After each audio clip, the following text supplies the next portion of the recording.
If Karl were here today, his speech would have been the shortest in history. Thank you. But he's not here, so I get to talk about him. I knew Karl, or Coach, as I always called him, in many different capacities. First as a football player, and I had the true honor of playing with Ron Duckett, and Coach Miller had the honor of coaching him.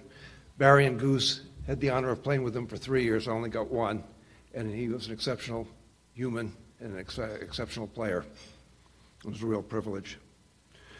Then, as an employee, my last 3 undergraduate years, working to open and close Ferris Athletic Center on weekends and evenings to make some extra money. Next, as a graduate assistant, where I get to meet Robin Shepard, who started at the same time. Then yet another thing, I was a member of the Athletic Advisory Council for a couple of years.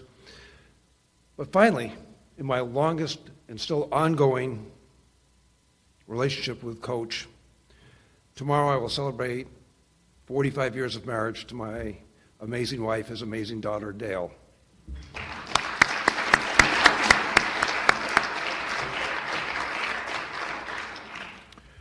Coach graduated from Springfield College, where he was a little All-American as a tackle and also an accomplished wrestler.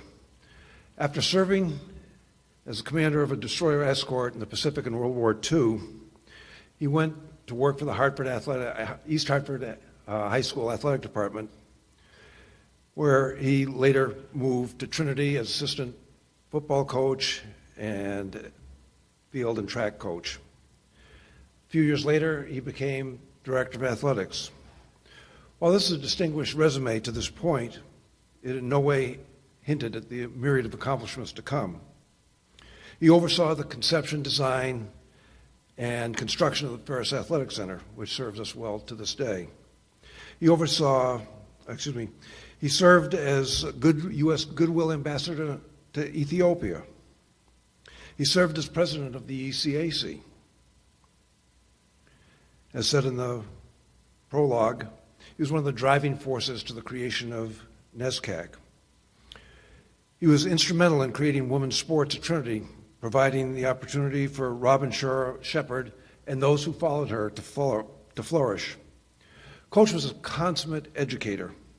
Our children, whenever they asked him a question, were led to a dictionary and encyclopedia, for those of you who remember what those were, to discover the answer and maximize the learning opportunity.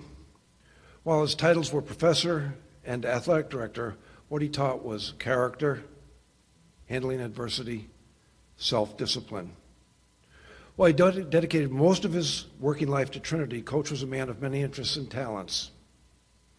During his summers, he built 3 beach houses on East Beach in Rhode Island, with the third being where he retired.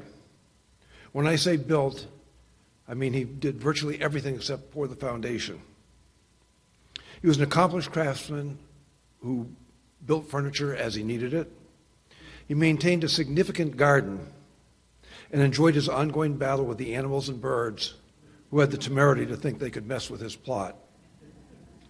He loved to boat, and for a number of years he trailed his powerboat from Connecticut to Florida to enjoy outings on the intercoastal waterway during the winter.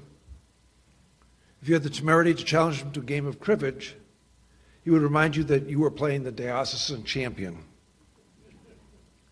Coach was all about Trinity and its people. Robin Shepard emailed me this morning saying, quote, "I owe everything to Coach, everything." While his legacy has many aspects, the fact that we're all here tonight is certainly one that he'd be very proud of. Thank you.